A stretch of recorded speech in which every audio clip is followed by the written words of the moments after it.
அனைவருக்கும் இனிய மாலை வணக்கம்.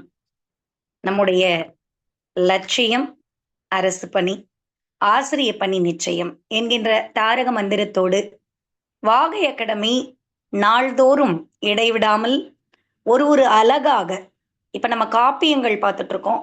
அந்த அலகிலிருந்து ஒரு செய்தியை கூட மூல நூலிலிருந்து விட்டு விடாமல் தொகுத்து குறுகிய கால அளவில் உங்களுக்கு கொடுத்து கொண்டிருக்கிறது. இதை தினந்தோறும் நம்ம போட்டு கேட்பதன் மூலமாக நம்முடைய மூல நூல்கள் குறித்த அதில் உள்ள கதைகள் குறித்த அறிவினை நிச்சயமாக நாம் விரிவு செய்து கொள்ளலாம் என்கின்ற உறுதியோடு இன்றைய நாளினை நாம் தொடங்குவோம். நேற்று பெரிய புராணத்தினுடைய அறிமுகத்தை நம்ம பார்த்தோம். பெரிய புராணம் எல்லோரும் அறிந்த தெரிந்த சைவர்கள் போற்றி வணங்கக்கூடிய ஒரு நூல் என்பது நம் அனைவருக்கும் தெரியும்.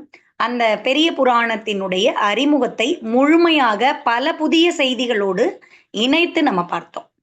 இன்னைக்கு பெரிய புராணத்தில் குறிப்பிடப்பட்டுள்ள தொண்டுகள், அந்த அவர்களுடைய தொண்டுகள் குறித்து நம்ம பார்க்கவிருக்கிறோம். அதற்கான அந்த வகையில இன்னைக்கு பெரிய புராணத்தினுடைய 63 நாயன்மார்களின் சிவ தொண்டுகள் என்னென்ன அப்படின்னு நம்ம பார்க்கிறோம். இதில் மனதை கோயிலாக்கி வழிபட்டவர்கள் 2 பேர். ஒன்று பூசலார். இவர் என்ன பண்ணார்னா மனதால் கோயில் கட்டினார். இவர் கட்டின இந்த கோயிலுக்கு தான்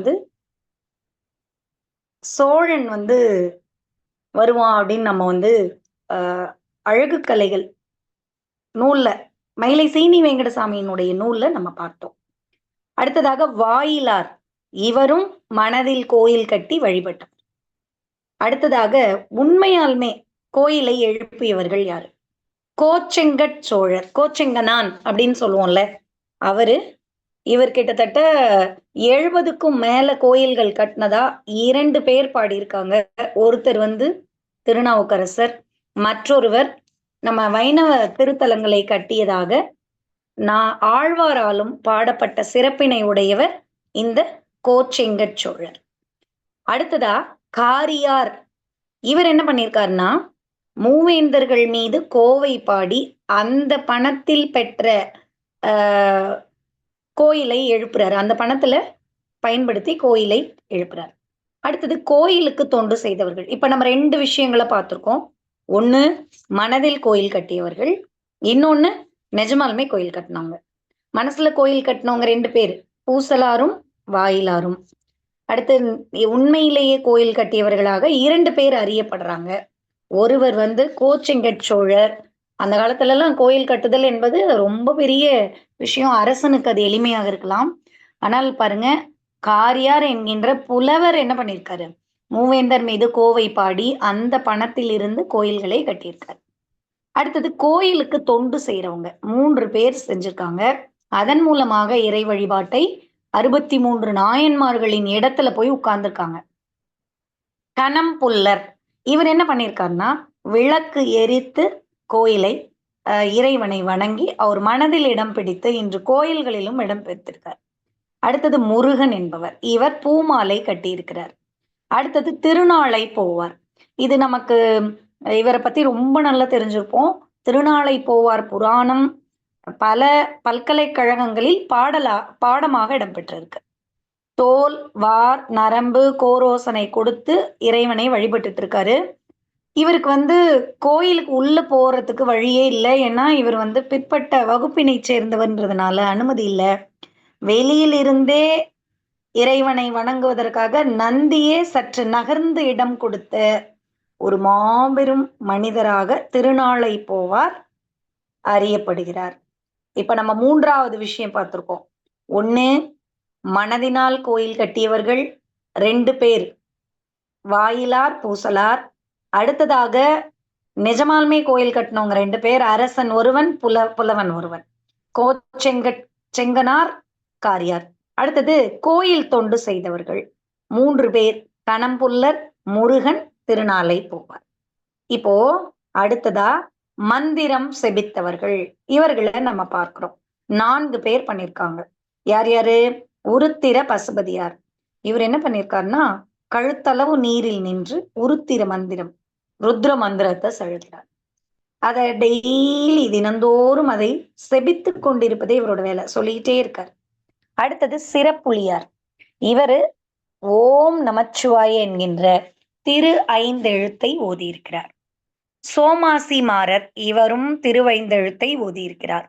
திருமூலர் நம்ம எல்லாருக்குமே தெரியும், 3000 பாடல்களால் திருமந்திரத்தை பாடியவர். இந்த திருமந்திரம் சொல்லாத செய்திகளே இல்லை. நம்முடைய உடல் வளம், மன வளம் பெறுவதற்கு இவருடைய நூலை உண்மையிலேயே படிச்சாலே போதும்.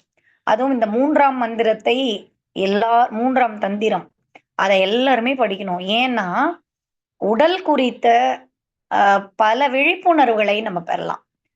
வள்ளுவரினுடைய ஒரே ஒரு குறளை நம்ம பின்பற்றினாலே போதும். அதாவது நம்ம உணவை எடுத்துக்கிட்டோம் அப்படின்னா, அந்த உணவு முழுமையாக செரித்து முடிக்கும் வரை நம்ம அடுத்த வேளை உணவை எடுத்துக்கூடாதுன்னு வள்ளுவர். போற்றி அற்றது போற்றி உணின் அப்படின்னு சொல்வார். நம்ம சாப்பிட்ட உணவு முழுமையாக செரிக்கும் வரை அடுத்த வேளை உணவுக்கு நம்ம போகவே கூடாது. அந்த செரித்த பின் உண்டால் நோயே கிடையாது.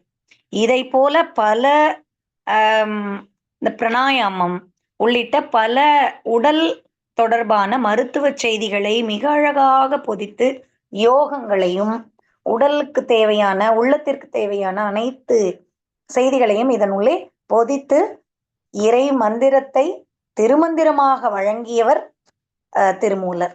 இப்போ மந்திரம் செபித்தவர்கள் 4 பேர் பார்த்தோம். 1 உருத்திர பசுபதியார், சிறப்புலியார், சோமாசிமாரர், திருமூலர். இப்ப நம்ம 3 பேர் பார்த்திருக்கோம். 1 மனசுல கோயில் கட்டினவங்க, அப்புறம் உண்மையான கோயில் கட்டினவங்க, கோயில் தொண்டு செஞ்சவங்க. இப்ப என்ன பார்த்தோம்? மந்திரம் செபித்து இறைவனை வணங்கியவர்கள். அடுத்தது என்ன பார்க்கிறோம்? அடியவர்களுக்கு தொண்டு செஞ்சவங்க. இவங்க 10 பேர். யார் யாரு? அப்பூதி அடிகள், இவர் அப்பரை வழிபட்டார். இதே மாதிரி கணநாதர்னு ஒருத்தர் இருக்கார், அவரு சம்பந்தரை வழிபட்டவர். இப்ப இதெல்லாம் நம்ம மனசுல பதிச்சு வச்சுக்கணும். ஆழ்வார்கள்ல நம்மாழ்வாரை வழிபட்டவர் யாருன்னா மதுரகவி ஆழ்வார். நம்மாழ்வார் மேலேயே பாடலை பாடியவர் யார் அப்படின்னு, அவர் சிவனை, வைணவத்தை திருமாலை நினைத்து பாடலை பாடியிருக்கவே மாட்டார். முழுக்க முழுக்க நம்மாழ்வார் குரு துதிதான். இவரும் அது போலதான்.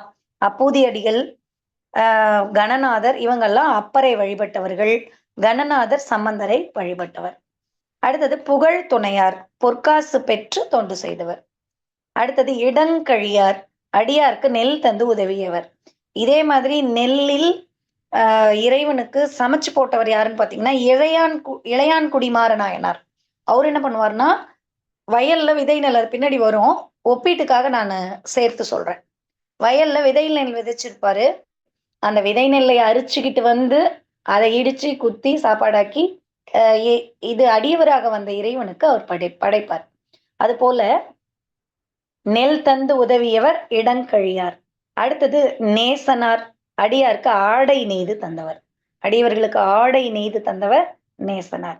அடுத்தது நரசிங்க முனையரையர், இவர் அடியாருக்கு அன்னமிட்டவர். நரசிங்க முனை அரையர், அடியாருக்கு அன்னமிட்டு தொண்டு செய்தவர். அடுத்தது பெருமிழலை குறும்பர், இவர் என்ன பண்ணியிருக்காருன்னா, சுந்தரரை வழிபட்டு அடியார்களுக்கெல்லாம் அன்னமிட்டவர். இன்னொரு சிறப்பு இருக்கு, சுந்தரருக்கு முன்னால் கையிலை சென்றவர். அடுத்ததா சடையார் இசைஞானியார், இவங்க 2 பேருக்கும் ஒரு சிறப்பு இருக்கு. என்னன்னா, சுந்தரனுடைய தந்தை தாய் இவங்க. சுந்தரர் அந்த திருத்தொண்ட தொகை பாடல்ல இவங்க 2 பேர்த்தையும் இணைத்து எழுதிக்க மாட்டாரு. ஆனால் இவர் எடுத்து எழுதுவார். 63 நாயன்மார்கள்ல இவங்க 2 பேர்த்தையும் சேர்த்துக்குவார். அடுத்ததா கூற்றுவர், இவர் சிறந்த சிவத்தொண்டு செய்தவர். இவர்தான் களப்பிரர். களப்பிரரில் ஒருவர் 63 நாயன்மார்களில் ஒருவராக இருந்தார் அப்படின்னு நம்ம தமிழக வரலாறும் பண்பாடும் படிக்கும் பொழுது கவனிச்சு படிச்சிருந்தா நமக்கு தெரியும். அந்த செய்தி இங்க ஒப்பிடத்தக்கது. கூற்றுவர் சிறந்த சிவத்தொண்டினை செய்தவராக கருதப்படுகிறார்.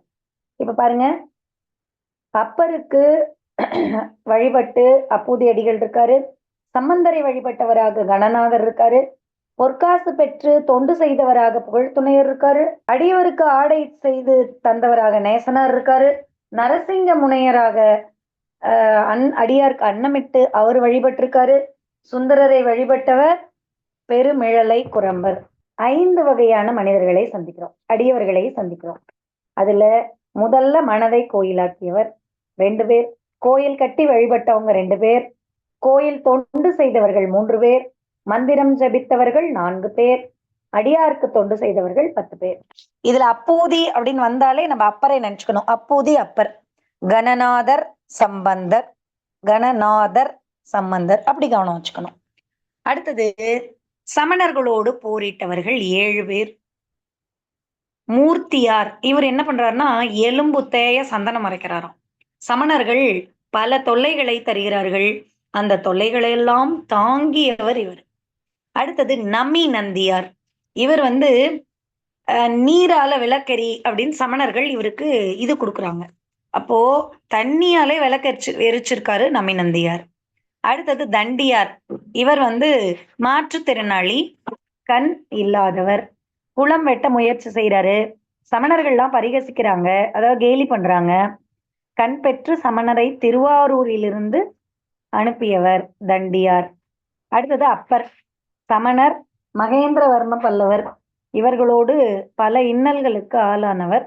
ஆனாலும் மகேந்திரவர்மனை சைவனாக மாற்றிய பெருமை இவருக்கு உண்டு. அடுத்தது சம்பந்தர், நம்ம எல்லாருக்குமே தெரியும், அனல்வாதம் புனல்வாதம் பண்ணி சமணர்கள் பல பேரை கழுவில் ஏற்றியவர். இவருடைய பாடல்கள்ல சமணரையும் பௌத்தரையும் கேலி பண்ணாமல் அவர்களை இதுவா இல்லாம இவருடைய ஒரு பாடல் கூட இருக்காது. அடுத்தது தன்னுடைய 8ஆம் பாடலில், ஒவ்வொரு பாடல்லையுமே 8ஆம் பாடல் என்ன பண்ணும் இவருதுன்னா ராவணனை ஏதோ ஒரு இடத்துல கொண்டு வந்துருவார். தன்னுடைய 11ஆம் பதிகம், ஒவ்வொரு பதிகத்திலையும் 11ஆம் பாடல் வரும். அதுல இந்த திருஞான சம்பந்தனுடைய பாடலை நீங்கள் பாடினால் உங்களுக்கு இது கிடைக்கும் அப்படின்னு வாழ்த்தி சொல்லியிருப்பார். அடுத்ததாக மங்கையர்க்கரசியார், இவங்க கூன் பாண்டியனுடைய மனைவி, சமணரை எதிர்த்து சம்பந்தருக்கு உதவுறாங்க. அடுத்தது குலச்சிறையார், இவரும் இவருடைய அமைச்சர் தான், நம்ம பாண்டியனுடைய அமைச்சர், அவரும் உதவுறார். சரி, இப்போ நம்ம மீண்டும் ஒரு முறை ரீகால் பண்ணிடலாம். மனதை கோயிலாக்கியவர்கள் 2 பேர், பூசலார் வாயிலார், கோயில் கட்டியவர்கள் 2 பேர், கோச்செங்கட் சோழர், காரியார், கோயிலுக்கு தொண்டு 3 பேர் பண்றாங்க, விளக்கரிச்சு பூமாலை கட்டி திருநாளை போவார், நந்தியே திருமணதுன்னு நம்ம சொன்னோம். கணம் புல்லர், முருகன் திருநாளை போவார்.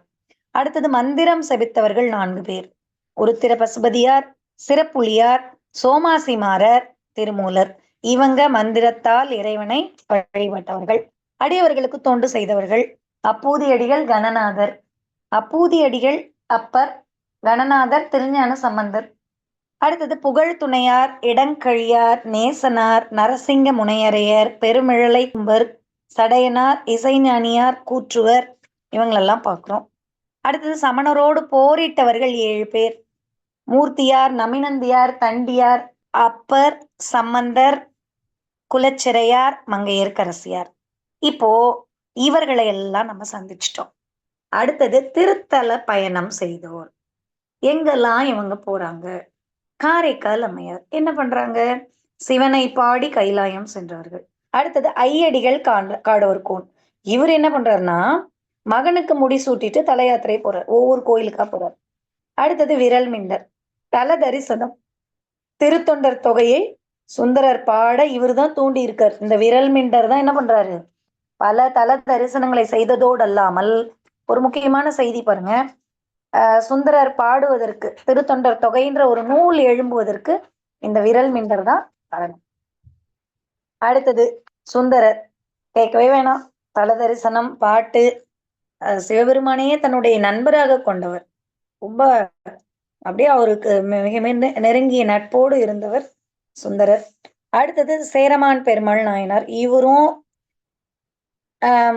இவருக்கு நண்பர் தான் சுந்தரருக்கு, தல தரிசனம், பாட்டு. அடுத்தது இப்ப நம்ம என்ன பார்த்திருக்கோம், மீண்டும் ஒரு முறை அதை ரீகால் பண்ணிடலாம். மனதை கோயிலாக்குனவங்க 2 பேரு, கோயில் கட்டினவங்க 2 பேரு, கோயிலுக்கு தொண்டு செஞ்சவங்க 3 பேரு, மந்திரம் செபித்தவர்கள் 4 பெயர், அடியார்க்கு தொண்டு செய்தவர்கள் 10 பேர், சமணரோடு போரிட்டவர்கள் 7 பேர், திருத்தல பயணம் செய்தவர்கள் 5 பேர். இந்த திருத்தல பயணத்துல சுந்தரனுடைய நண்பர்கள் 2 பேர். ஒண்ணு சேரமான் பெருமாள் நாயனார், இன்னொருவர் விரல் நின்றர். காரைக்கால் அம்மையார் நமக்கு தெரியும், ஐயடியல் காடவர் கோன். ஓகே. அடுத்தது பாடி சிவபதம் பெற்றோர். பாடல்களை பாடி சிவபதம் பெற்றவர்கள் யாரு? திருநீலகண்ட யாழ்ப்பாணர். இவரு நம்ம இவர் பாடின ஞானசம்பந்தர் பாடிய எல்லா பாடல்களுக்கும் இசையமைத்தவர் இவர்தான். இப்போ ஞானசம்பந்தனுடைய பாட்டு மக்கள் மத்தியில பிரபலம் அடையறதுக்கு, அந்த பிரபலத்துக்கே திருநீலகண்ட யாழ்ப்பாணர் தான் காரணம்னு கூட இருக்கவங்க எல்லாம் சொல்றாங்க. இப்போ திருநீலகண்டருக்கு ஒரே மன வருத்தம் ஆயிடுது. அடடா, அவருடைய பெருமை நமக்கு தெரியும், ஆனால் அவர் நம்மள காரணமா இவங்க எல்லாம் சொல்றாங்களேன்னு வருத்தப்பட்டுட்டு இருக்கும்போது, திருஞான சம்பந்தர் என்ன செய்யறாருன்னா, யாழ்முறி அப்படின்ற ஒரு புதிய வடிவத்துல பாடல் பாடுறார். அந்த யாழ்முறி மாதர் மடப்பிடி அப்படின்னு தொடங்கும் அந்த பாடல். இந்த யாழ்முறிங்கிற பாடலை பாடினால் அதுக்கு யாழில் இசையமைக்கவே முடியாது, யாராலையும் இசையமைக்க முடியாது. அப்படி ஒரு கிரிட்டிக்கலா டக்கு டக்கு டக்கு டக்குன்னு ஏற்ற இறக்கத்தோட பாடல் வரும். இப்போ மக்கள் எல்லோரும் ஒரு அரங்கில் கூடி இருக்கும் தருணத்துல திருஞான சம்பந்தர் அந்த யாழ்முறி பாடலை பாடும் பொழுது திருநீலகண்டரால அந்த பாடலை இசையமைத்து கூட பேரா கொண்டு போக முடியல, ஒரு கோவையாக சேர்த்து கொண்டு போக முடியல. இது மக்கள் மத்தியில் தெரிந்தவுடன் மீண்டும் திருஞான சம்பந்தனுடைய பெருமை நிலைநாட்டப்பட்டது அப்படின்ற ஒரு செய்தியை நீங்க இந்த இடத்தோட இணைத்து மனசுல வச்சுக்கணும். அடுத்தது ஆணாயர் வர்றார். இவர் திரு ஐந்தெழுத்தை குழலில் இசைத்தவர். குழல் அசைத்து முக்தி பெற்றார். இந்த குழல் இசைத்தே இவருக்கு முக்தி கிடைக்குது. இப்போ சேக்கிழாரினுடைய பெரிய புராணத்தில் இசை பற்றிய செய்திகள் வேணும் அப்படின்னா இந்த ஆணாயர் புராணத்துக்கு போனாதான் நம்மளால இசை குறிப்புகளை எல்லாம் முழுமையாக காண முடியும். அப்ப அந்த இசை குறிப்புகள்லாம் இவ்வளோ சிறப்பா பெரிய புராண ஆசிரியரான சேக்கிழார் எழுதியிருக்காருன்னா அவர் எவ்வளோ இசை ஞானம் உடையவராக இருந்திருப்பாருன்னு பாருங்க. அடுத்தது சிவவேடத்திற்கு மதிப்பு கொடுத்து இறந்தவர்கள் 2 பேர். அதாவது மெய்ப்பொருளார்னு ஒருத்தர். இவர் என்ன பண்றாரு, முத்தநாதன் ஒருத்தன் இவர் மேல கோவம், நேரடியா இவரை கொல்ல முடியாது. அதனால முத்தநாதனுடைய சிவன் வடிவத்துல முத்தநாதன் வரான் அடியவர் வடிவத்துல. இவர் என்ன பண்றாரு, அடியவர்கள் எவர் வந்தாலும் அவர்களுக்கு வணங்கி உணவளித்து அவர்களை பூசித்தல் தான் இவருக்கு பழக்கம். வந்தவன் முத்தநாதன் என்று தெரிந்த போதும் எதிரி என்று தெரிந்த போதும் அவர் என்ன பண்ணிட்டாரு, ஒண்ணுமே இல்லை, அவரை விருந்தோம்பி அவரால் குத்தி கொல்லப்பட்டு இறந்தாரு. அப்புறம் சிவன் காட்சி கொடுத்து முக்தி கொடுத்துட்டார். அடுத்தது ஏனாதியார். இப்போ இந்த ஏனாதியாரும் ஏறத்தாழ இவர மாதிரிதான் திருநீர் அணிந்து வந்த பகைவனால் அதிசூரனால் கொல்லப்பட்டார். அவரும் திருநீர் அணிந்து வந்துட்டாலே முடிஞ்சிருச்சு கதை. சிவன் தான் வந்திருக்கார், சிவனுடைய வேடத்துல வந்திருக்கார். நம்ம என்ன பண்ண முடியும், இறைவனை வணங்குதல் மட்டும்தான் நம்ம வேலை. வணங்குறார் ஏனாதியார், அதிசூரன் கொன்னுடுறான். ஆனால் சிவபெருமானுடைய பக்தி, சிவபெருமானால் முக்தி அடைய பெறுகிறார். அடுத்தது செயற்கரிய செய்தோர். கண்ணப்பர். யாரால இப்படி இருக்க முடியும்? இறைவனின் கண்கள்ல கண்ணீர் வந்தா பரவாயில்ல, ரத்தம் வருது. கண்ணப்பனுடைய கதை குழந்தைகளுக்கு கூட தெரியும். அப்படியே கண்ணை எடுத்து அங்க பதிச்சிடுறார். புகழ் சோழர். பகைவர்களுடைய தலைகளில் ஒன்று மற்றவரை அழிக்கிறார். அப்போ அழித்தவர்களில் ஒருவருடைய தலை சிவனடியாரனுடைய தலைன்னு தெரிஞ்ச உடனே தீயில பாய்ந்த உடனே தன்னுடைய உயிரை போக்கிக் கொள்ளக்கூடிய தன்மை இருப்பதாக நாம புகழ் சோழரை அறிந்து கொள்கிறோம். அடுத்து சிறு தொண்டர். தன்னுடைய மகனையே வாளால் வெட்டி அதுல அமுது படைக்கிறார். அடுத்தது குங்கிலிய கலையர். குங்கிலியம்னா சாம்பிராணி. மனைவியினுடைய தாலியை விற்று குங்கிலியம் வாங்கி சிவத்தொண்டு செய்கிறார். திருநீல நக்கர். சிவலிங்கத்தின் மீது விழுந்த சிலந்தியை அவங்க மனைவி தொட்டு அப்புறப்படுத்துறாங்க. உடனே அவளை துறந்து, நீ எனக்கு மனைவியே இல்ல, சிவபெருமானையே போய் தொட்டுட்டியான்னு துறந்துடுறவர் திருநீல நக்கர். கலியனார். திருவிளக்கு தொண்டு மனைவி, அதாவது அந்த விளக்கு ஏத்துறதுக்காக பணம் இல்லையேன்னு தன்னுடைய மனைவியை விற்கிறார். அப்பயும் இவருக்கு கிடைக்கல. தன்னுடைய குருதியை வைத்து உணவளிக்கிறார். அடுத்தது சண்டேசர் மணலை பிடித்து சிவலிங்கமாக்கி வழிபடுறார். அதனை உதைக்க வந்த தந்தையினுடைய காலையை இவர் என்ன பண்ணிடுறார், வெட்டிடுறார். அத்தகைய சிறப்பு மிக்கவராக சண்டேசர் இருக்கார். அடுத்தது கழற்சிங்கர். திருவாரூரில் கோயிலில் கிடந்த பூவை நுகர்ந்த இவரது மனைவியின் மூக்கை செருத்துரை நாயனார் அறிகிறாரு. பூவை எடுத்த கையை கழற்சிங்கர் இவங்களாம் வராங்க.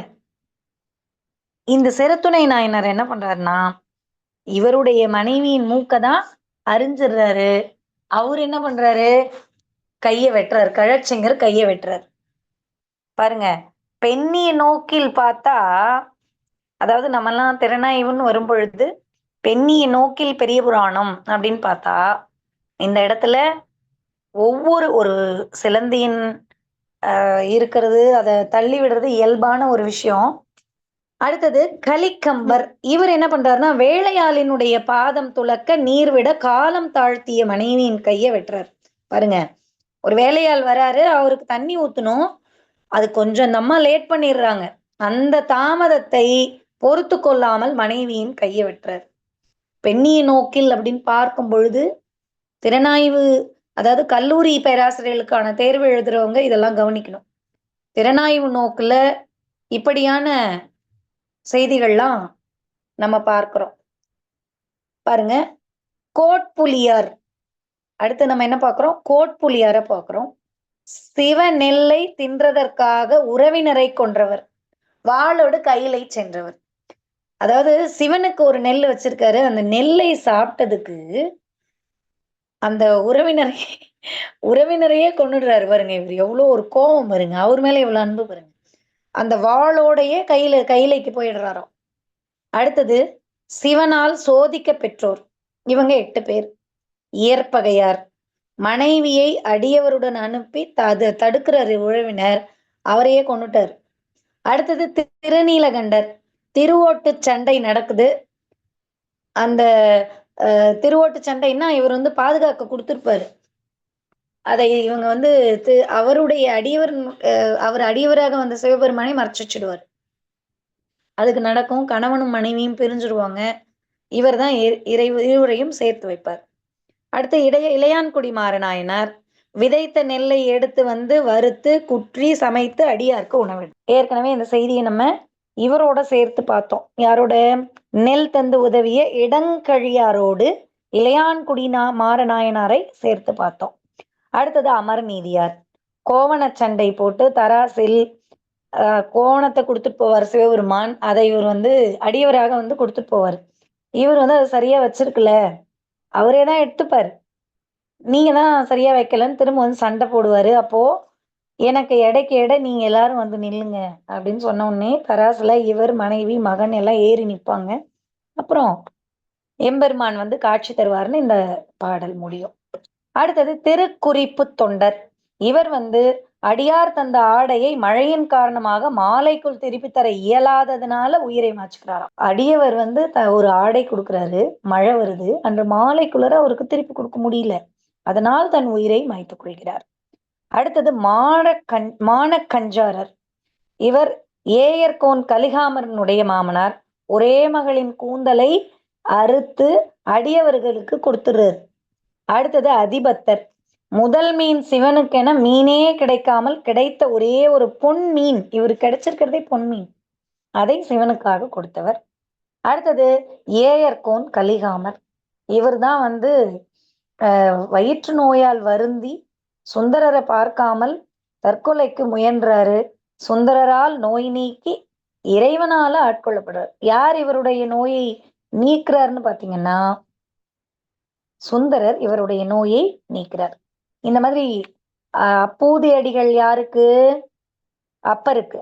கணநாதர் யாருக்கு, சம்பந்தருக்கு. இங்க பாருங்க, கலிகாமர் சுந்தரரால ஆட்கொள்ளப்படுறார்.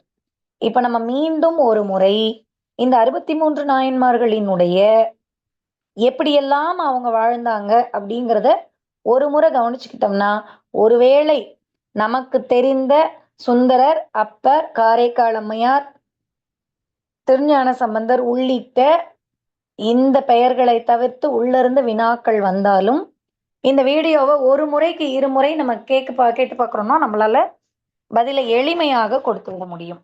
அந்த வகையில நம்ம மீண்டும் ஒரு முறை இவங்களை எல்லாத்தையும் பார்த்துடலாம்.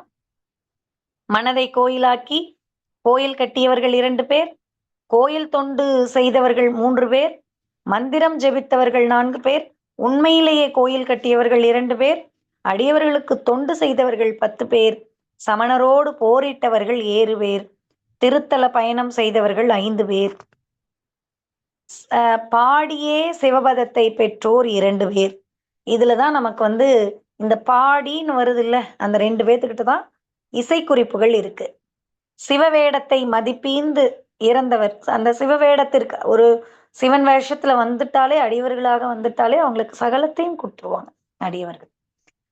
மெய்ப்பொருளாரும் ஏனாதியாரும் செயற்கரிய செய்தோர், நம்மளாலாம் செய்யவே முடியாது.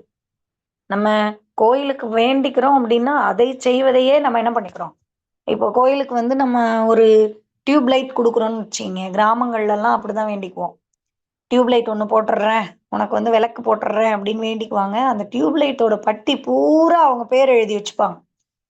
அன்பளிப்பு சின்னதா போட்டுட்டு இவங்க பேரை பெருசா குடும்பத்துல எத்தனை பேர் இருக்குமோ எழுதிப்பாங்க ஒரு டியூப் லைட்டுக்கு. ஆனால் செயற்கரிய செயல்களை செய்தவர்களாக கண்ணப்பர், புகழ்ச்சோழர், சிறு தொண்டர், குங்கிலிய கலையர், திருநீல நக்கர், கலியனார், சண்டேசர், கழச்சிங்கர், அறிவாள் தாயார், அதாவது அறிவாட்டையர் அப்படின்னு சொல்லுவாங்க, அறிவாட்டையர் அப்படின்னு சொல்லுவாங்க, கலிக்கம்பர், கோட்பிள்ளையார், அறிவாட்டாயர் அப்படின்னு சொல்லுவாங்க. அடுத்தது சிவனால சோதிக்கப்பட்டவங்க இயற்பகையார், திருநீலகண்டர், இளையான்குடி மாறநாயனார், அமர்நீதியார், திருக்குறிப்பு தொண்டர், மானக்கஞ்சாரர், அதிபத்தர், ஏயர்கோன் கலிக்காமர். இப்போ இவர்களையெல்லாம் தாண்டி கடுமையான சைவ பற்றுடையவர்களாக 6 பேரை நம்ம பார்க்கிறோம். எரிபத்தர், இவர் என்ன பண்றாருன்னா புகழ் சோழரனுடைய யானை சிவனுக்குரிய மாலையை அறுத்துருச்சு, அந்த யானையே பாகரையே கோபத்துல அழிச்சிடுறார். அடுத்தது சத்தியார், சிவனடியாரை யாரெல்லாம் இகழ்கிறார்களோ அவர்களுடைய நாக்கையே முழுமையாக வெட்டிடுறார். அடுத்தது மூர்கனார், அவர் என்ன பண்றாருன்னா சூதாடி பெற்ற பொருளை, இவர் செய்யற வேலை தவறான வேலை, சூதாடுறார், இதை வாங்கி அமுதளிக்க உதவுறார். சூதாட்டத்துல யாராவது தவறான ஆட்டத்தை ஆடுறாங்கன்னு வச்சுங்களேன், அவங்கள குத்திடுவாராம் இந்த மூர்கனார். அதனாலதான் இவருக்கு பேரே மூர்கர். நமக்கு இந்த மாதிரி வித்தியாசமான பெயர்களில் ஏதாவது வருது அப்படின்னா பொதுவாகவே நம்முடைய மனம் உளவியல் ரீதியா பார்க்கும் பொழுது வித்தியாசமான பெயர்ல இருந்தாலோ அல்லது மனதை கவரும் வகையில ஏதேனும் ஒரு சொல் கண்ணில் பட்டாலோ அந்த சொல்லை நம்முடைய மனம் நாடும்.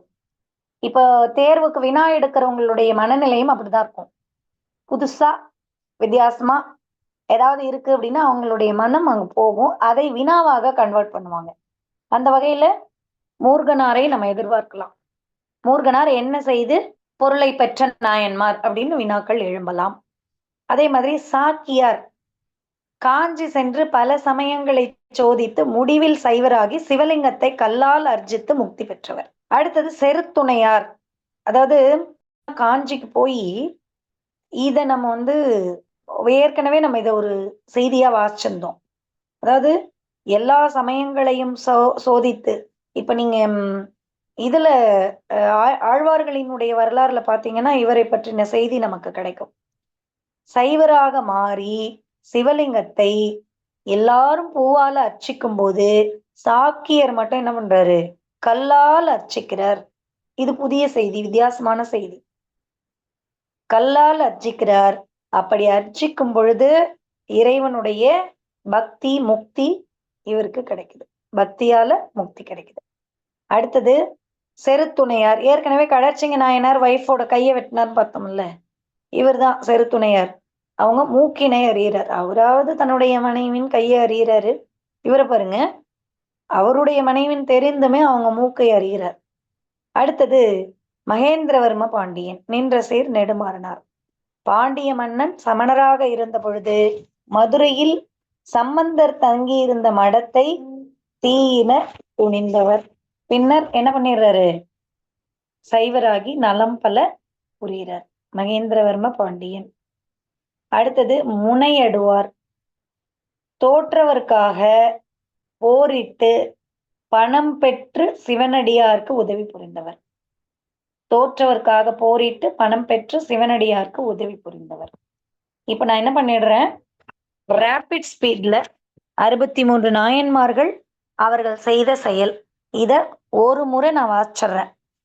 இந்த காணொளியை நீங்க ஒரு முறை, இருமுறை, 3 முறை, வாரத்துக்கு ஒரு முறை திரும்ப திரும்ப பார்க்கும் பொழுது யாரை எப்படி கேட்டாலும் உங்களால பதில் சொல்ல முடியும். நம்ம மீண்டும் ரொம்ப வேகமா இந்த 63 நாயன்மார்கள் பற்றியும் அவர்களுடைய சிவ தொண்டுகள் பற்றியும் பார்த்துவோம். மனதை கோயிலாக்கியவர்கள் 2 பேர், பூசலார், வாயிலார். கோயில் உண்மையிலேயே கட்டியவர்கள் 2 பேர், கோச்செங்க சோழர், கோச்செங்கண்ணான். அடுத்தது காரியார். கோயிலுக்கு தொண்டு செய்தவர்கள் 3 பேர், கனம் புல்லர், முருகன், திருநாளை போவார். மந்திரம் செபித்தவர்கள் 4 பேர், உருத்திர பசுபதியார், சிறப்புலியார், சோமாசி மாறர், திருமூலர். இவங்க 3 பேருமே ருத்ர மந்திரத்தை சொல்வாங்க, 5 எழுத்தை ஓதுவாங்க. 3000 பாடல்கள்ல மந்திரம் திருமந்திரம் பாடியவர் திருமூலர். அடியாருக்கு தொண்டு செய்தவர்கள் 10 பேர். அப்பூதி அடிகள் அப்பரை வழிபடுறார். கணநாதர் சம்பந்தரை வழிபடுறார். புகழ் துணையார் பொற்காசு பெற்று தொண்டு செய்கிறார். இடங்கழியார் அடியார்க்கு நெல் தந்து உதவுறார். நேசனார் அடியார்க்கு ஆடை நெய்து தந்துகிறார். நரசிங்க முனையர் அடியார்க்கு அன்னம் இடுகிறார். பெருமிழலை குரம்பர் இவர்தான் சுந்தரரை வழிபடுகிறார். பாருங்க, அப்பூதி அடிகள் அப்பர், கணநாதர் சம்பந்தர், பெருமிழலை குறும்பர் சுந்தரரை வழிபட்டவர். அடுத்தது சடையனார், இசைஞானியார் இருவரும் சுந்தரரின் தாய் தந்தையர்கள். கூற்றுவர் களப்பிரராக இருந்து சிறந்த சிவத்தொண்டை செய்தவர். முக்கியமான வினா களப்பிரர். மூர்த்தியார் எலும்பு தேய சந்தனம் மறைக்கிறார். நமிநந்தியார் நீரால் விளக்கெரி அப்படின்னு சொன்ன உடனே நீராலேயே விளக்கெரித்து சமணர்களிடம் வாது செய்து ஜெயிச்சவர். தண்டியார் மாற்றுத்திறனாளி, கண்ணில்லாதவர், குளம் வெட்ட முயற்சி செய்கிறார், திருவாரூர்காரர். அப்பர் திருநாவுக்கரசர் நம்ம எல்லாருக்கும் தெரியும். மகேந்திரவர்ம இவரால பல இன்னல்களுக்கு ஆளானார். சம்பந்தர் அனல்வாதம் புனல்வாதம் செய்து சமணரை கழுவில் ஏற்றியவர். மங்கையர்க்கரசியார் கூன் பாண்டியனின் மனைவி, சமணரை எதிர்த்து சம்பந்தருக்கு உதவுறார். குலச்சிறையார் சம்பந்தருக்கு உதவியவர். திருத்தல பயணம் செய்தவர்கள் 5 பேர். நம்ம எல்லாருக்கும் தெரியும் காரைக்கால் அம்மையார். தலையால இவர் கைலாயம் எப்படி போறாராம், காலால நடந்தா சங்கடம்னு சொல்லிட்டு தலையாலேயே நடந்து போறாராம். பேயுரு கொன்றுக்கர். அடுத்தது ஐயடிகள் காடவர்கோன் மகனுக்கு முடி சூட்டிவிட்டு தல யாத்திரை செய்தவர். விரல் மிண்டர் தலதரிசனம் செய்தவர். திருத்தொண்டர் தொகையை சுந்தரர் பாடுவதற்கு துணை தூண்டியவர். இப்போ விரல் மிண்டர் முக்கியமானவர். எந்த வகையில? திருத்தொண்டர் தொகை பாடுவதற்கு மூல காரணம். கூற்றுவர் முக்கியமானவர். எந்த வகையில? களப்பிரராக இருந்து சிவத்தொண்டு செய்தவர். அப்பூதியடிகள், கணநாதர், பெருமிழலை குறும்பர் 3 பேரும் முக்கியம். அப்பர், அப்பூதியடிகள், சம்பந்தர், கணநாதர், சுந்தரர், பெருமிழலை குறும்பர். இப்போ ஒப்பிட்டு நம்ம பார்த்து வச்சுக்கணும். அடுத்தது சுந்தரரும் சேரமாள் பெருமான் நாயனாரும் இருவரும் நண்பர்கள். இருவரும் இறுதியாக அந்த இறுதி பாடல் அப்படிதான் வரும் பெரிய புராணத்துல. அடுத்தது திருநீலகண்ட யாழ்ப்பாணர். இவர்தான் திருஞான சம்பந்தனுடைய அத்துணை பாடல்களுக்கும் செய்தி இசை ஆசிரியர். இப்ப எப்படி இளையராஜாவோ அது போல தற்கால இளையராஜா போல நீலகண்ட யாழ்ப்பாணர் அக்கால இளையராஜா எல்லா பாடல்களுக்கும் இசையமைப்பவர். ஆணாயர் மன்னிக்கணும், திருவைந்தெழுத்தை குழலில் இசைத்து அந்த குழல் இசைப்பினாலேயே முக்தி பெறும் பேறு பெற்றவர்கள். அடுத்தது சிவவேடத்திற்கு மதிப்பளித்து இறந்தவர்கள் 2 பேர். மெய்ப்பொருளார் சிவவேடம் புனைந்து வந்த பகைவன் முத்தநாதனை விருந்தோம்பி குத்தி கொன்னுட்டான் அவன். ஏனாதியார் திருநீறு அணிந்து வந்த பகைவன் என்று தெரிந்தும் அதிசூரனால் தானாகவே கொல்லப்பட்டுவிட்டார். அடுத்தது செயற்கரிய செயலை செய்தவர்கள் 11 பேர். கண்ணப்பர் கண்களை பெயர்த்தவர். புகழ்ச்சோழர் பகைவர் தலையில ஒன்று அடியார் தலைன்னு தீக்குள்ள பாஞ்சிட்டார். சிறு தொண்டர் மகனையே வாளால் அறிந்து வெட்டி அமுது படைத்தார். குங்கிலிய கலையர், குங்கிலியம் சாம்பிராணி, மனைவியின் தாலியை வித்து கூட இதை வாங்குறார். திருநீல நக்கர், இவர் தான் சிவலிங்கத்தின் மீது சிலந்தி ஒண்ணு இருக்க தொட்ட மனைவியை துறந்தார். கலியனார் திருவிளக்கு தொண்டு செய்யறதுக்கு மனைவியை விற்கிறார். சண்டேசர் மணலை பிடித்து சிவலிங்கமாக்கி வழிபடுறார். கழற்சிங்கர் திருவாரூர் கோயிலில் கிடந்த மனைவியின் மூக்கை செருத்துறை நாயனார அழிக்கிறாரு. பூவை எடுத்த கையை கழற்சிங்கல் வெட்டுறார். அறிவாட்டாயர் பிரசாதம் சிந்தி போனதுனால கழுத்தை கொய்து கொள்ள முயல்றார். சிவபெருமான் இவருடைய கையை பத்தி அதை காப்பாத்துகிறார். கலிக்கம்பர் வேலையால் பாதம் துலக்க தண்ணீர் விட காலம் தாழ்த்திய மனைவியின் கையையே வெட்டிடுறார். 2 பேர் கையை வெட்டுறாங்க, கழற்சிங்கரும் கலிக்கம்பரும். கோட்புலியார் சிவநெல்லை தின்பதற்காக உறவினரை கொன்றார். வாளோடு கையிலை செல்கிறார். 3 பேர் நெல்லுல வராங்க. இளையான்குடிமாற நாயனார், இடங்கழியார், கோட்புலியார். இயற்பகையார் சிவனால் சோதிக்கப்பட்டவர், மனைவியை அடிவருடன் அனுப்பியவர். திருநீலகண்டர் திருவோட்டு சண்டையும் மனைவியும் இவரையும் சிவபெருமான் கூட்டு வைக்கிறார். திருவோட்டு சண்டை நடக்குது, எங்க வச்சுக்கிட்ட அப்படின்னு. இறையான்குடிமாற நாயனார் எல்லாருக்கும் தெரியும். விதைநெல்லை எடுத்து சமைத்து அடியவருக்கு உணவிட்டவர். அமர்நீதியார் கோவணத்துக்காக சண்டை போட்டுக்குவாங்க. திருக்குறிப்பு தொண்டர் அடியார் தந்த ஆடையை மழையின் காரணமாக மாலைக்குள் திருப்பி தரையவர்.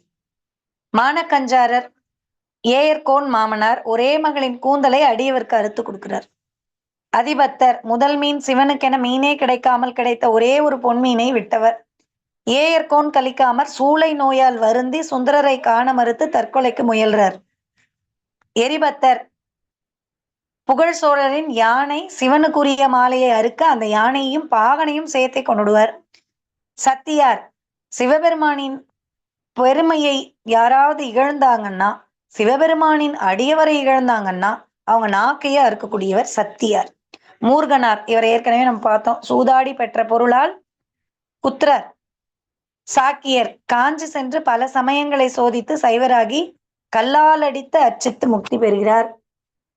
செருத்துணையார் கழற்சிங்க நாயனார் மனைவியின் மூக்கை அறிகிறார். நின்ற சீர் நெடுமாறனார் பாண்டிய மன்னர் சமணராக இருந்தபோது மதுரையில் சம்பந்தர் தங்கியிருந்த மடத்தை தீயிட துணிகிறாரு.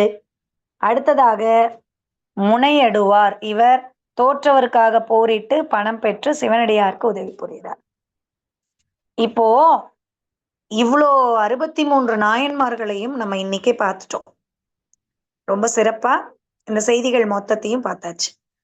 நம்ம மீண்டும் ஒரு 2 அல்லது 3 முறை இதை கேட்கும் பொழுது நிச்சயமாக நம்முடைய மனதில் இந்த செய்திகள் எல்லாம் பதியும். உங்கள் கருத்தை இங்கு ஒருமித்து வைக்கணும். மீண்டும் இந்த பாடத்தை முழுமையா கேட்டுட்டு கழற்சிங்கர் கூட யார் வர்றது? கழற்சிங்கர்னா செருத்துணையார் வருவாரு. மனசால கோயில் கட்டுறாங்க, உண்மையிலேயே கோயில் கட்டுறாங்க, வழிபடுறாங்க, அப்புறம் செயற்கரிய செயலை செய்யறாங்க, சமணர்கள்ட்ட வாதிட்டு வெல்றாங்க. இந்த மாதிரி ஒரு தலைப்புகளாக நாம் நினைவூட்டி பார்த்து அதுல இருக்கிற புலவர்களின் பெயர்களை மன்னிக்கணும், நாயன்மார்களின் பெயர்களை நினைவுபடுத்தி பார்க்கும் பொழுது 63 நாயன்மார்களும் நிச்சயம் நம்முடைய மனதில் இடம்பெற்று நமக்கு தேர்வில் நல்ல மதிப்பெண்களை பெறுவதற்கு இந்த 63 நாயன்மார்களும் நமக்கு துணையாக இருப்பார்கள் என்று சொல்லி இவ்வளோ நல்ல ஒரு வகுப்பை நம்ம எல்லாம் கேட்டிருக்கிறோம். இந்த பெரிய புராணத்தில் இருக்கிற கருத்துகள், அடுத்தது பெரிய புராணத்தினுடைய முக்கிய செய்திகள், அதாவது இந்த நான் வகுப்பினுடைய இடையிலேயே நான் சொன்னேன், சம்பந்தர் அப்பர் இவர்களுடைய கதைகள் நமக்கு ரொம்ப நல்லாவே தெரியும். இருந்தாலும் திறனாய்வு நோக்கில் அது குறித்த ஓரிரு செய்திகளோட நம்ம நாளைய வகுப்பை திட்டமிட்டுக்கலாம். நாளைக்கு பெரிய புராணத்தினுடைய செய்திகள் கொஞ்சம், அதுக்கப்புறம் அடுத்த காப்பியத்துக்கு நம்ம நகர்ந்துருவோம். அப்படிங்கிற செய்தியோட நிச்சயம் இந்த தேர்வில் நாம் அனைவரும் வெற்றி பெறுவோம் என்கின்ற நல்ல சிந்தனையோடு இன்றைய வகுப்பை நான் நிறைவு செஞ்சுக்கிறேன்.